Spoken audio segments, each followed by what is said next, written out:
Welcome to the Personal Injury Law Show, viewers. My name's Tony Carbone. I'm a personal injury lawyer of many years' experience. Next to me, I've got John Carantas, who's been a personal injury lawyer for quite a number of years. John, good evening, welcome Tony. aboard. Good evening. And on this side, I've got Don Mafia. Is that right, Don? That's correct, Tony. Very interesting name. Oh, thank you, Tony. Not connected in any way, I hope. I hope not. Now, John, I introduced Don as an expert in traffic accidents, and you're an accredited specialist. What's that mean? Tony, I've sat the Law Institute of Victoria specialisation exams, which were quite a gruelling ordeal, and I was granted a specialisation by the Law Institute in personal injury law. And that's no mean feat these days, I understand. Not at all. There's only approximately 45 specialists in personal injury law in Victoria. And with viewers, we're happy to have him on board. That's the key to it. Now, look, what's interesting in the news this week is the number of accidents that we've had in Victoria. There's been an outrageously high number of serious accidents involving a lot of deaths. There's a one in Werribee where 3 teenagers died, and there's a one in Crib Point where 4 wannabe sailors or trainee sailors were pretty severely injured and a couple of deaths. It's a tragedy, Tony. Now, I just personally, Don, want to say that I'm appalled at the extent of these accidents occurring every week. Yes, yes, Tony. It just appears that there's a higher number these days. I mean, you just look at the papers every day, there's always an accident. And good thing about the papers, they've got comparisons of number of deaths of roads, and it just seems to be getting higher and higher each year. It's just outrageous that with all the messages being sent by the Transport Accident Commission and also other groups and police and fire brigade and ambulance, that these incidents keep occurring. It's just absolutely outrageous. And also there's an imbalance in the number of injured and the number of deaths on the road, in the sense that we're talking about people in their early 20s, Tony. And it's a tragedy. The message I want to send, John, is that these young people should be wary of not only the fact that they're killing themselves, but they're destroying their families, mothers, fathers, brothers, sisters, and friends. I think everyone's being affected. When you get into a car, just bear in mind that you're not hurting yourself, you're hurting everyone around you. Also, don't get into a car with idiots. There's plenty of idiots out there. And a lot of these are your mates. If they're stupid enough, let them kill themselves. Don't take them with you. That's my message, guys. Well, I've got no sympathy for these hoon drivers, Tony. They should be taken off the road. And you should drive carefully. I mean, you just can't stress how important that is. Also, interesting what was in the news, and this is going to take us to our first case, Don, is this comic character, Jason Chatfield. He was trying to get a taxi, and it was a very short fare. It was only a $10 fare, apparently, and the taxi driver just took off. What happened there, Don?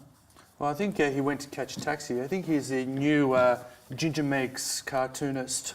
And he was about to catch a taxi, and I believe there was a short fare. I think it was from the city to South Melbourne or thereabouts.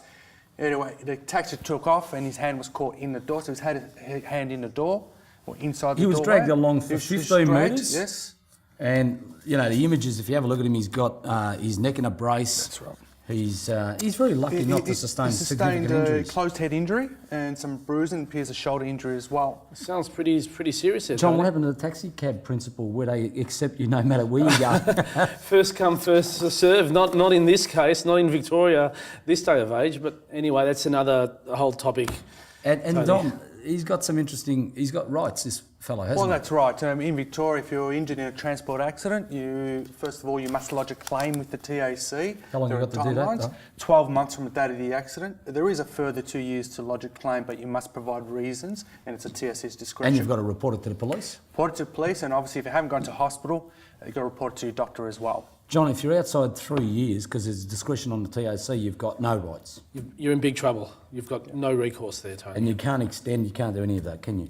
Not under the law, no. Let's go to this case of Azim and Penrose, which follows on from Jason Chatfield, the Ginger Meg's character. Yes. This is a fellow that was trying to catch a cab in New South Wales. It was Wheat Road in Darling Harbour, Sydney. He was with a group of friends. It was approximately 4 a.m. He went to grab this, he went to get this cab. The cab driver didn't like what he told him, or who knows, he might have been startled by the fact that he had a few drinks. He was holding onto the rack, the roof rack. The cab driver just gunned it, took off, dragged him for about 300 metres. He drove off for about 300 metres over a speed hump. He fell off the taxi, and what happened then, Don? Well, I believe he sustained quite significant injuries. He ended up as a tetraplegic or quadriplegic. What's a It's brain tetraplegic? injury. Severed spinal cord at the neck area, so no function below So the neck. he's somehow caught onto the cab. Well, He held on, John. That was in dispute. There was actually no evidence that he actually held on or he was caught. The court did, or was caught by the door or by something under the cab. But the court accepted that he must have held on to either the taxi sign at the top or even the taxi's Roof racks. roof rack. I believe the taxi may have had a roof rack. John, the fellow took off, and what happened then was that they had to rely on CCTV footage to try and ascertain who the taxi was, because when they sued the taxi driver, they also sued the nominal defendant, Yes, because you can't identify the cab. that's right. Now, during the process of trying to find this cab, what would they have done? They would have viewed the video and limited it to, 25 cabs, I think it was in the end. Well, that's right. They viewed so many hours of CCTV and they worked out how many taxis were in that particular area at that particular And time. also gone through the records of the taxi depot to see who's actually driving the taxi. They radio which in, John. areas. They radio in. Well, Yeah. they've got this GPS system where as soon as they take a cab fare, it actually records where they are at that particular time. Yes, yeah. So they actually managed to find a taxi driver, or they believe they found a taxi Well, he driver. denied that he was there, Don. He did, and then when he went to the Court of Appeal, he actually convinced the Court of Appeal that it wasn't him. So, and that's bizarre, isn't it? It was just bizarre that the judge just had to go through all the evidence and agreed that he wasn't a driver. John, I don't know what experiences you've had with taxis, but my understanding bit. is they're supposed to be, it's a cab rank, which means you get there no matter how far you have First to go. come, first served. That's it. And it doesn't matter how far your fare is. Is that Exactly, correct? yes. But Yes. in this case also, Tony, they considered the issue of contributory negligence. And in fact, they made a finding against the plaintiff that he had 10% contributory negligence. Which is not high, considering he's holding onto the it's- taxi. On what Yes. basis, Don? On Well, what basis? apparently when he went to get into the cab, he took 4 or 5 goes, and when he realised that the taxi wasn't going to accept his fare and drove off, instead of what the court said he should have done was stand back and let it go, he held on. So as a result of that, Fowler took after his own How's safety. that his John. fault? He had a bit to drink too, John. He did. It Well- was But Tony, there's a driver of a car. He has a responsibility to ensure that his car doesn't injure people in and around him, John, especially as a taxi driver. Recently, coming back from the airport, the taxi driver took umbrage to the fact that I was only going to Essendon, and he got really upset. And you Only? should see, yeah, you thought it was a very short fare, and he was cutting in and out of traffic, and I was holding on to everything. I was really worried about my safety.